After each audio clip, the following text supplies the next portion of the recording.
చిన్ని కావేరి బాలరాజు విషయంలో చెప్పుకోలేని బాధనైతే అనుభవిస్తూ ఉంటుంది. లోహితాన్ని, చందుని చూసినప్పుడు బయట కానీ, స్కూల్లో కానీ అందరి పిల్లల్ని చూసినప్పుడు వాళ్ళు తల్లిదండ్రులతో ఎంత సంతోషంగా ఉన్నారు. కానీ నాకు ఆ అదృష్టం లేదే. అమ్మ, నాన్న విడివిడిగా ఉన్నారు, దూరంగా ఉన్నారు, కలిసైతే లేరు. వాళ్ళు నాకు కలిసి ప్రేమను పంచడం లేదని దేవుడికైతే మొక్కుకుంటూ ఉంటుంది. మా అమ్మకి మా నాన్న మీద కోపం పోయేలాగా చూడు స్వామి. అమ్మ తన జీవితంలో దుర్మార్గుడంటే నానే అని అనుకుంటుంది. కానీ ఇప్పుడు అమ్మ జీవితాన్ని కాపాడింది మా నానే అన్న విషయం తెలియక ఇంకా దూరం పెడుతుంది అని అయితే అనుకుంటూ శ్రీరాముడికి మొక్కుకుంటూ ఉంటే, అప్పుడే అనుకోకుండా అందరూ కలిసి గుడికి వెళ్తారనమాట. ముందే బాలరాజుకి చెప్పుంటుంది చిన్ని, "నువ్వు రెడీ అయ్యి గంటలో రా నాన్న" అని. ఇక అందరూ కలిసి గుడికి వెళ్ళుంటారు. ఇంకా బాలరాజు కూడా వెళ్తారు.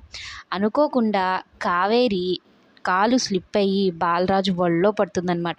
ఇక చిన్నికి ఆనందం అంతా ఇంతా కాదు. ఇలా దేవుడికి మొక్కుకుందో లేదో అమ్మానాన్నల దగ్గర చేసే ప్రయత్నం అయితే జరుగుతోంది అని అయితే అనుకుంటూ ఉంటుంది. ఇక కాలు జారి తను ఒళ్ళో పడిపోతూ ఉంటుంది. "ఏయ్! ఎన్ని సార్లు ఇలాగా" అన్నట్టు కావేరి తిడుతూ ఉంటుందనమాట బాలరాజ్‌ని. "ఇది బాగుంది. పడిపోయేది నువ్వే. ప్రతిసారి పోనీలే పాపం అని నేను హెల్ప్ చేస్తుంటే నువ్వు నన్నే అంటావని" మరలా కింద వదిలేస్తాడు. ఇది కావేరికి, బాలరాజ్‌కి పాతయిపోతుందనమాట. అయితే మొత్తం మీద ఫ్యామిలీ రాములు వారికి పూజ జరిపించడం అయితే జరుగుతుంది. శ్రీరాముల కళ్యాణము కావేరి ఫ్యామిలీ అయితే జరిపించడం జరుగుతుందనమాట. అంటే తల్లిదండ్రులు కలిసి కూర్చొని కూతురుతో పూజ చేస్తున్నట్టుగా ఉంటుందన్నమాట అక్కడ సీను. చిన్నికి ఇది చాలా సంతోషకరమైన విషయం అనమాట. ఏదైతే అనుకుందో తన తల్లిదండ్రులతో కలిసి ఉండాలని తను ఎలా అయితే కోరుకుందో అలానే తల్లిదండ్రులతో కలిసి పూజ చేస్తూ ఉంటుంది. ఇక పూజారి వాళ్ళందరూ కూడా పూజ చేయిస్తూ ఉంటే కావేరి, చిన్ని బాలరాజ్‌ని అలాగే చూస్తూ ఉంటారు. "ఇదేంటి స్వామి" కావేరి ముఖ్యంగా అనుకుంటూ ఉంటుంది. "ఇదేంటి నీ నిర్ణయం ఇలా ఉంది?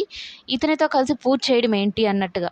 ఒక రకంగా చెప్పాలి అంటే కావేరి మనసులో బాలరాజు మీద కొంచెం కోపం పోయినట్టే మనకైతే చూపిస్తారు. ముగ్గురు కలిసి స్వామికైతే పూజ చేస్తున్నట్టు మనకి ఈరోజు ప్రోమోలో చూపిచ్చారు. చిన్ని కోరుకున్న విధంగానే కావేరి, బాలరాజులు కలిసిపోయి తనకి ఆనందాన్ని ఇవ్వాలనైతే కోరుకుందాం. మొత్తం మీద బాలరాజు అదర కొట్టేస్తున్నాడు సీరియల్‌లో.